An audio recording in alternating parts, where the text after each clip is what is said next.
Boa tarde a todos. Nono Via lá na Cultural, Favela Dança.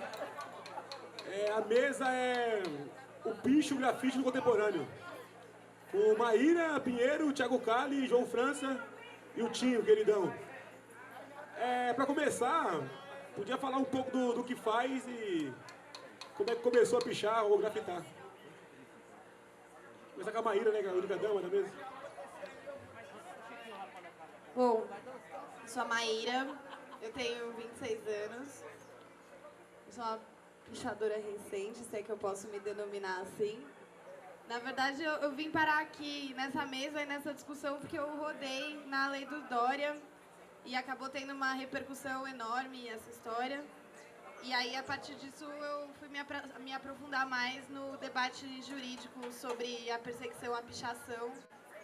E é mais, acho que nessa linha que eu queria trazer minha contribuição para a discussão hoje, sobre quais são as questões envolvidas com a pichação ser considerada ilegal, ser considerada um crime contra o meio ambiente, o que é poluição visual e se é justificável que isso seja caso de polícia, e por aí vai. Mas a minha relação com a cultura é mais das batalhas de rap, dos slams e da poesia. E eu gosto de escrever umas frases poéticas, feministas, provocadoras. E, inclusive, eu rodei porque eu escrevi que as mães também gozam num muro ali perto da Câmara. A minha não. A sua sim. Você nasceu de um gozo também. Espero. Thiago Cali. Eu comecei no grafite em 2005, mas antes disso já estava na cultura de rua, junto com a caminhada do skate e tal. Foi aquele lance de escola, tinha um camarada que fazia os white style no caderno, eu olhava as letras e falava, cê é louco, cara, é muito louco. Tentava fazer as letras zoado, só fazia desenho. Aí eu comecei com Ganu, lá no Guarapiranga. Eu, na época, assinava Boca, B-O-K, e aí eu mudei pra Cali e em 2007 eu comecei a assinar Cali. Era DLC, era De La Cali, aí depois eu abreviei e ficou só Cali. E em 2007 o Kassab começou com a Lei Cidade Limpa, e aí ele começou a apagar vários grafites, pichos, muros, que tipo, tinham trepadeiras no muro, tá ligado? Ele passava tinta cinza até por cima de janela na minha quebrada. E aí eu falei, pô, vou ter que fazer um grafite onde o cara não vai apagar, né? E o outdoor é o sonho de vários grafiteiros e o outdoor também estava entrando em extinção. E aí eu comecei a fazer nas laterais do prédio com o mano Caps. Ele assina Caps e no picho ele lança bereta, tripa. Aí foi isso, mano. Eu e o Caps a gente fez uma caminhada a gente chama de rooftop, né, dentro do grafite, de fazer as laterais dos prédios. Eram poucos, assim, na real, tipo, meio que só nós dois, assim, que fazia na época, e a gente fez durante vários anos consecutivos. De 2007 a 2014 eu fiquei nessa atividade, e aí a gente começou com essa visão aí de que era possível fazer também nas laterais, assim. Existiam outros grafiteiros que fizeram isso antes da gente, mas ninguém com essa frequência. Bom, assino MIA, quer dizer Massive Legal Arts, em português Artes Ilegais Pesadas. E eu comecei há bastante tempo já a pichar, desde moleque, desde os tempos de escola mesmo, desde que eu tenho acho que uns 12, 13 anos. Hoje em dia eu tô com 32, tem uns 20 anos já que eu faço isso. E comecei na emoção de molecada, de escola mesmo. Mas daí o tempo foi passando, pichando, passando. Aí eu fui ver que aquilo poderia me levar a um outro patamar, assim. Eu comecei a entender que aquilo poderia me levar para um patamar de diálogo com a sociedade, assim. Aí eu comecei a atacar, tipo, aquilo que eu sentia, eu devolvia para a sociedade, entendeu? Eu sentia racismo, preconceito, diversas histórias assim dessas, eu comecei a atacar, a fazer um contra-ataque nesse sentido. Atacar grandes corporações, grandes monumentos, no intuito de dialogar com a sociedade, né? Da sociedade realmente parar para refletir se aquilo ali tá certo, se aquilo ali tá errado, aí fica a critério de cada um. Mas eu faço mesmo mais por um estado assim de contra-ataque, né? De falar com a sociedade mesmo. E é isso. Enfim, para mim, primeiro eu gostaria de agradecer aí também a galera que convidou, o convite já chegou já há muito tempo atrás, infelizmente eu nunca consegui chegar. E, tô muito feliz de ter chegado aqui nessa quebrada. Para mim é muito importante fazer as conexões com as quebradas, reencontrar as pessoas que eu muito admiro e gosto aí também. É muita satisfação mesmo, obrigado, viu? E falado também um pouco do que eu vivo hoje, né? Qual é a minha condição hoje, né? Essa coisa do grafite.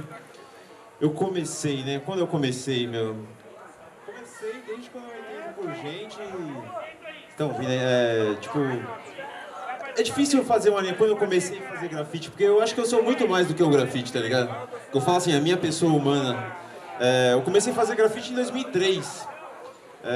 Mas antes disso eu já tenho um amigo que eu gosto de chupinhar várias ideias, mas antes eu vou falar as minhas, né? Não vou falar do amigo agora não.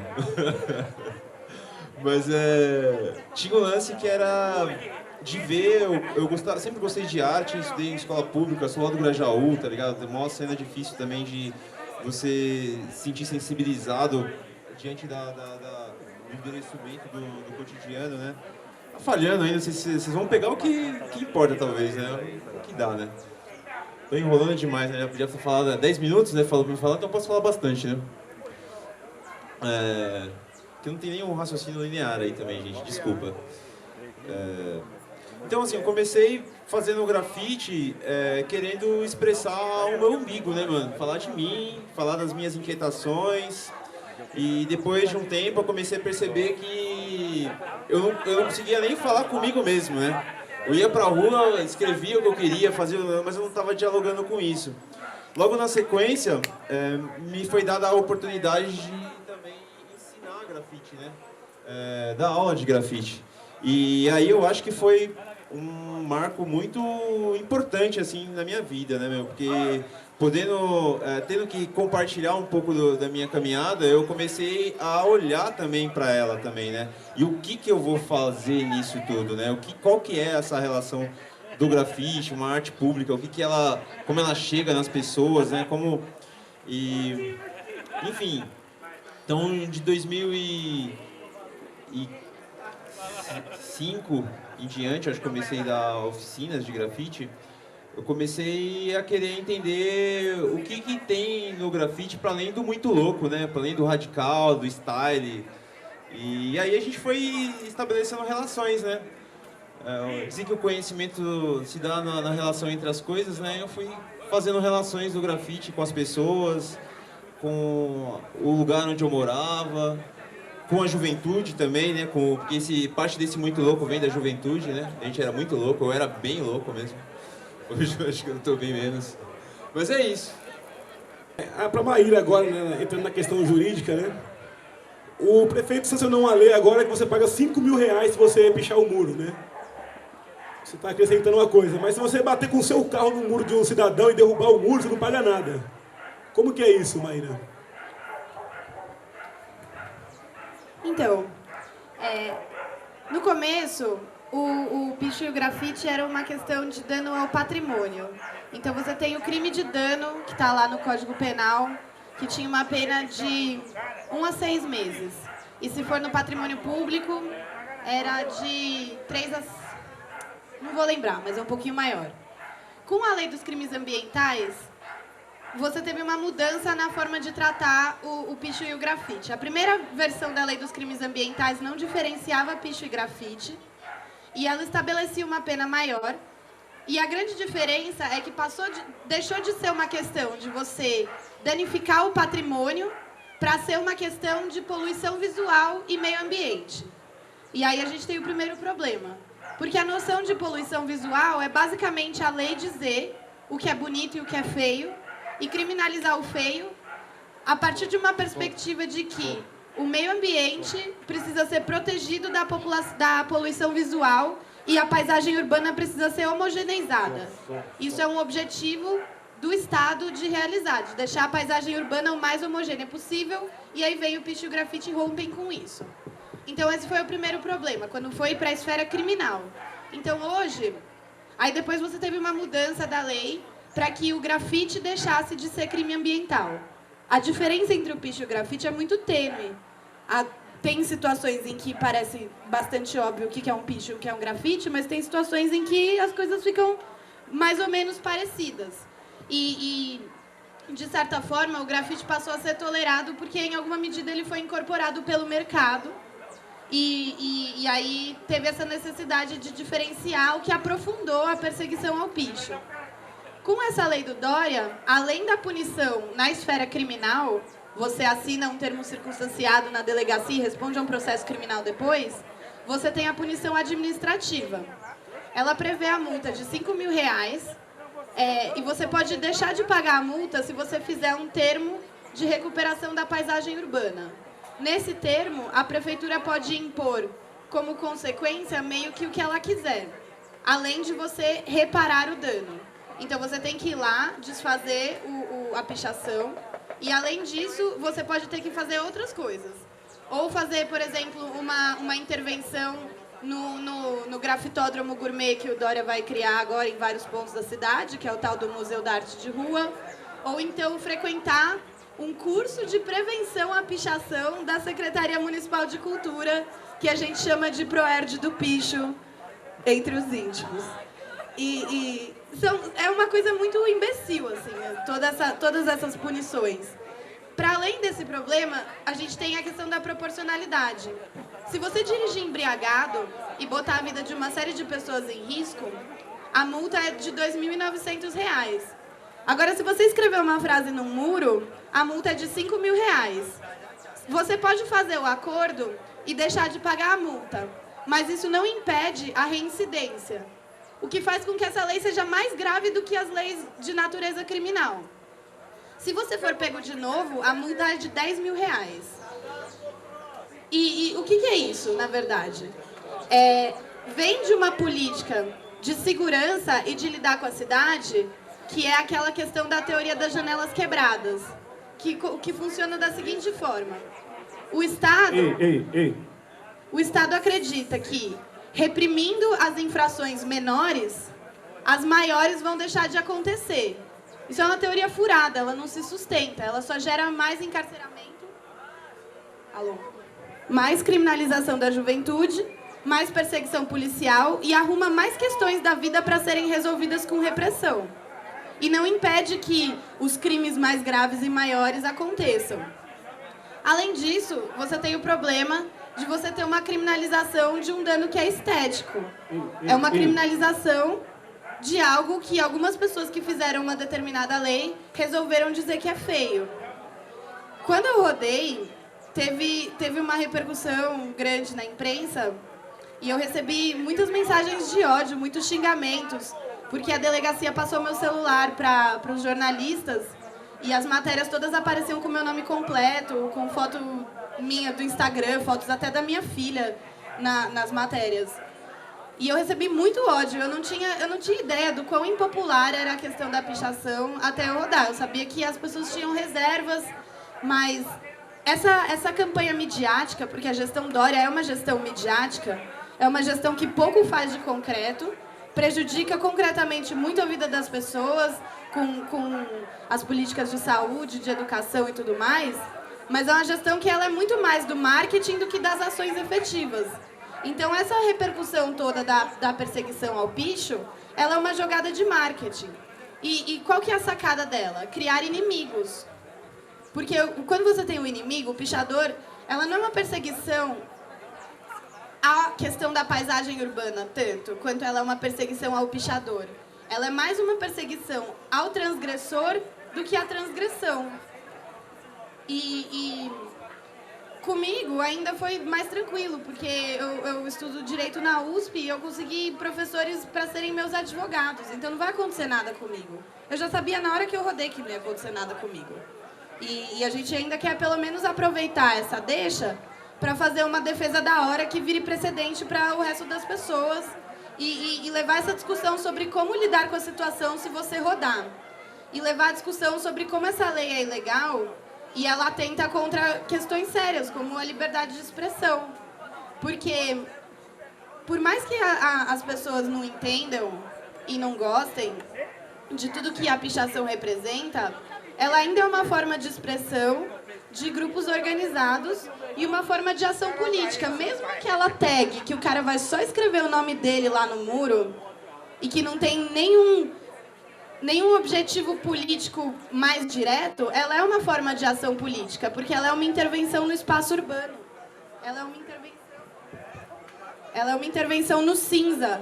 Ela é uma intervenção nessa política que quer deixar a cidade homogênea, porque assim ela fica mais fácil de vender para quem quer comprar. Ô, Kali, você falou que na gestão do Kassab você arrumou uma fuga, né? Porque ele estabeleceu, né, aquelas coisas de pintar todo o baixo, né? Você acha que na questão do Dória vai surgir outros subterfúgios, assim? Que os pichadores vão levar a coisa mais além e acabar sendo um tiro pela culatra outra vez? Então, mano, eu acho que vai rolar uma seleção natural da rua, tá ligado? Porque rolava muito bunda lelê na rua, qualquer um podia pintar, tá ligado? Qualquer um ia pintar, era da hora, de liberdade de expressão. Não pode? Como é que é isso? Pode, tá ligado? Liberdade de expressão, mas eu acho que quem, como o Jota aqui, tá ligado? Já passou muito veneno na mão da polícia por causa disso, tá ligado? Ele pode falar que ele é pichador, tá ligado? Ele pode falar que ele é grafiteiro, se ele quiser, porque ele já fez bomba e tudo mais. Então, a gente, eu pelo menos, eu tento me prender um pouco a raiz, tá ligado? Da questão. Desde como o grafite nasceu lá nos Estados Unidos e como ele nasceu aqui em São Paulo e como a pichação também nasceu, tá ligado? A pichação tem um valor histórico para a cidade, é única no mundo inteiro, tá ligado? O mundo inteiro adora a pichação, diz que adora a pichação, né? E não é, mano, a mesma coisa, tá ligado? Ela mesma, ela admite, né? Ela rodar é uma coisa, tá ligado? E aí o cara fazer uma flor na parede é uma coisa, tá ligado? É o mesmo lance de você falar do racismo e o tom de cor de pele, tá ligado?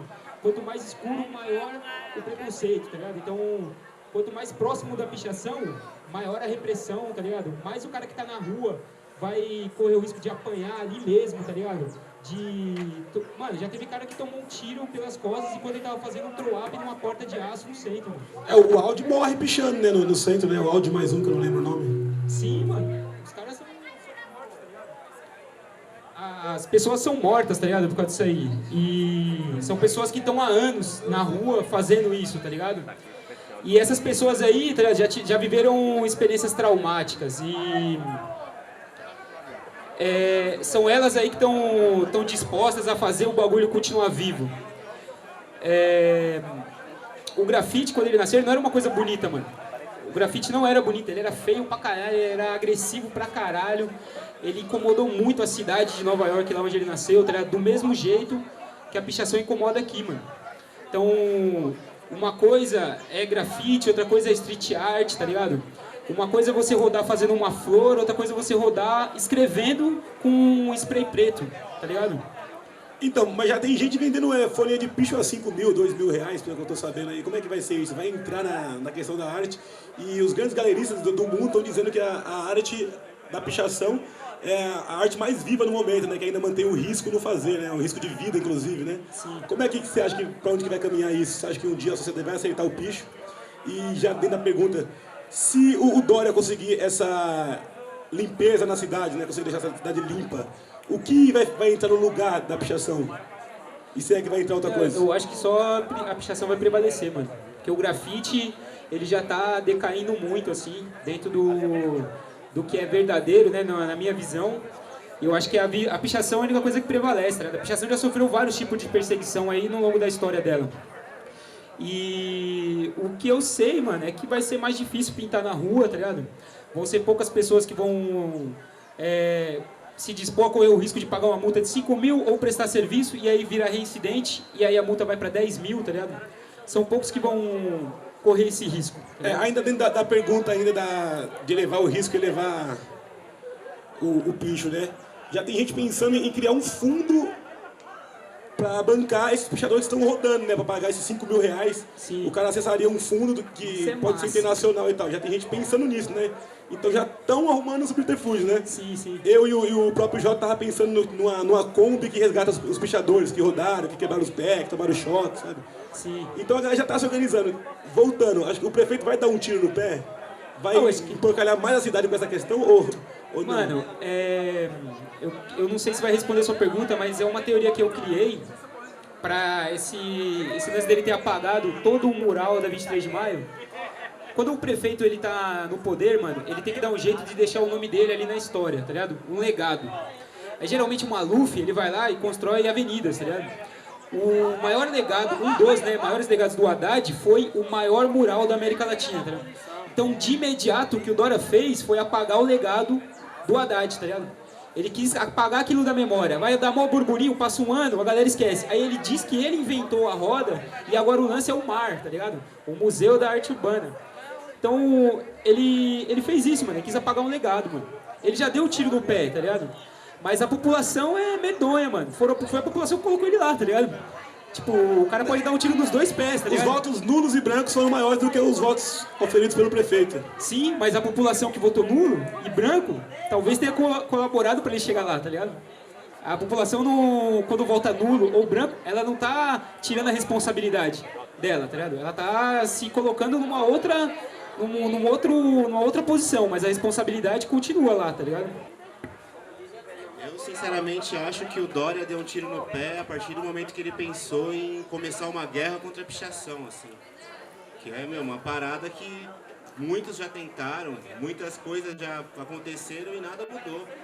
Eu mesmo não me vejo sem fazer isso. Eu posso tomar multa, posso ir preso, porque eu não vou ter dinheiro para pagar a multa.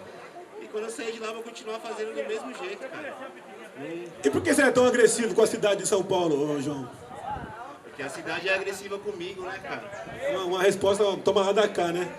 Aqui eu me sinto bem pra caralho, de boa, tranquilidade, mas quando eu ando no centro, passo em frente a uma loja que vende um carro de 3 milhões de reais, o que eu vou imaginar disso, cara?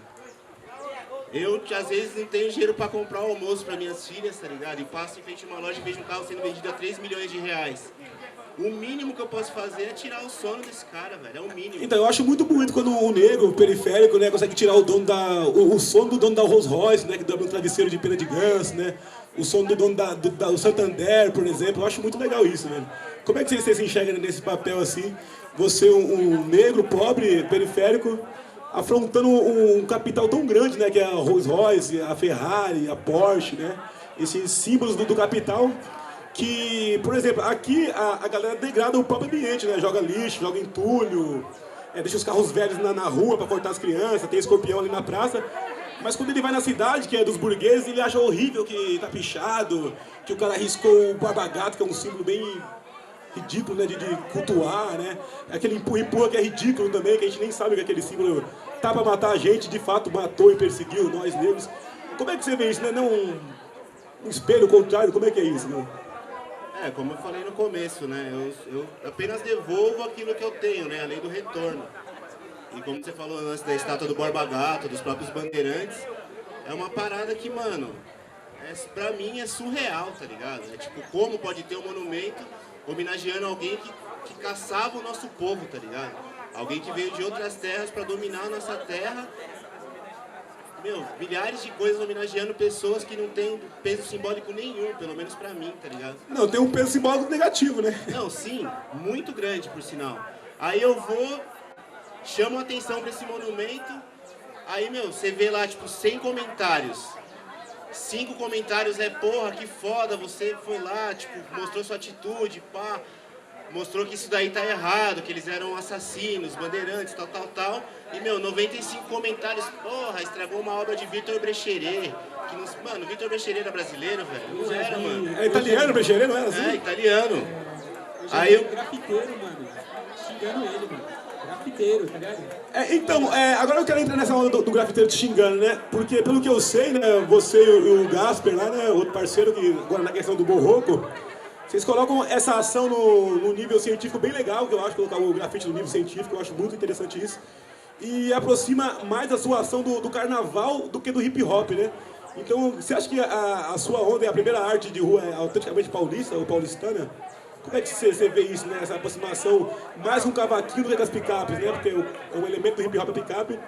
E o Gás, por exemplo, ele pira mais no cavaquinho, no samba, no carnaval em geral, do que no americano, assim. Como é que é isso?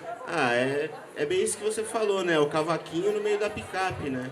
É um estilo totalmente brasileiro, assim, porque geralmente quem faz grafite ou pichação faz mais pra ter seu nome ali, pra ter um certo ibope, né? Pra ter uma questão mais estética, né? O borroco não é assinado, né? Não sei, mas esteticamente, né? E geralmente, tipo, as últimas pichações que eu tenho feito, eu também não tenho assinado. Eu tenho feito mais lances de provocações, assim, tipo, fora Temer, escrever em monumentos, tipo, chamar atenção para outras coisas, não realmente para mim mesmo, porque eu não preciso ter notoriedade, eu não preciso ser famoso. Eu uso a pichação para incomodar o sistema, não para ter ibope, para todo mundo saber quem eu sou, para eu ser famoso. Eu acho que tem questões muito mais sérias que têm que ser tratadas além do meu eu, do meu ego. Eu acho que eu posso colaborar com a cidade de uma forma muito maior do que apenas ir lá e escrever meu nome na parede para ser reconhecido e todo mundo saber quem eu sou. E esse lance da arte brasileira tá vindo com essa força agora é muito bom, né? Porque a gente vê cada vez mais pessoas abraçando a causa, mais pessoas gostando do que a gente faz e ficando cada vez mais difícil para o combate, né?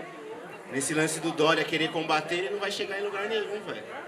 Eu mesmo, mano, canso de falar que ele mexeu com quem tava quieto, tá ligado? Não tava tão quieto assim, né?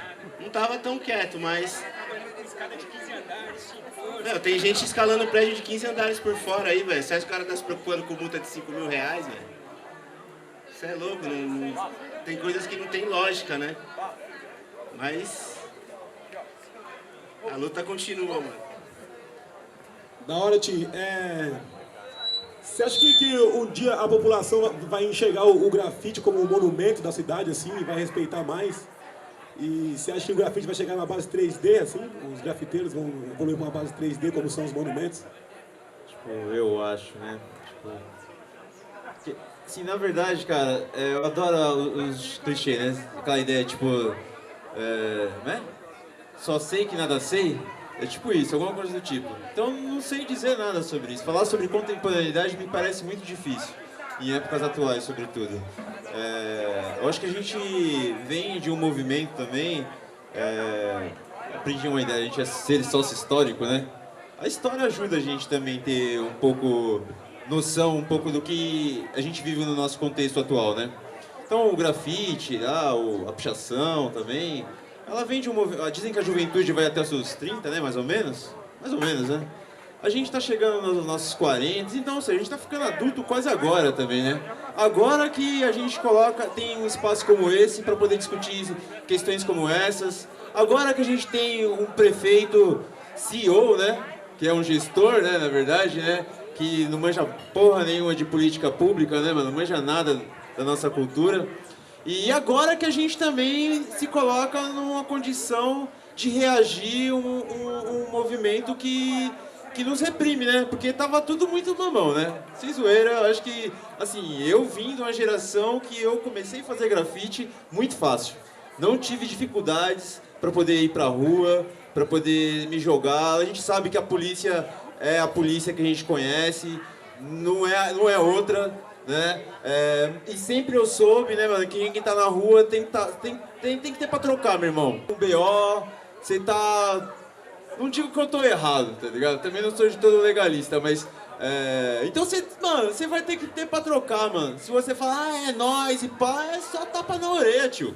Então, assim, tem que ter pra trocar, mano. Então, nunca foi diferente. Eu acho que... Eu nem lembro qual foi a pergunta que você fez, mano.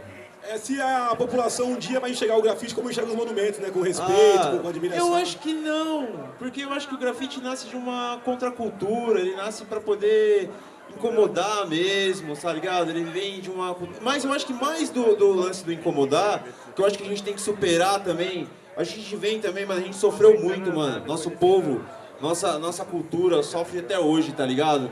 E a gente vem vivendo nesses cotidianos endurecidos e vem alimentando várias vários rancores, tá ligado? Que isso pode virar câncer, mano.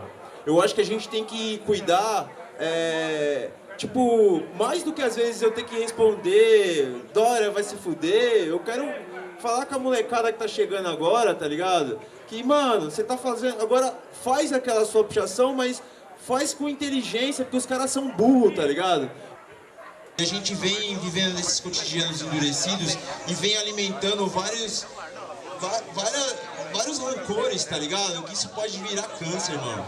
Eu acho que a gente tem que cuidar, tipo, mais do que às vezes eu ter que responder, Dória vai se fuder, eu quero falar com a molecada que tá chegando agora, tá ligado? Então essa foi a NIP, né? Núcleo de Inteligência Periférica, encerrando. Obrigado a todos, a Maíra, o Cali, o João e o Tim. Tem muito boteco para continuar a discussão. Se quiser bater palma, pode.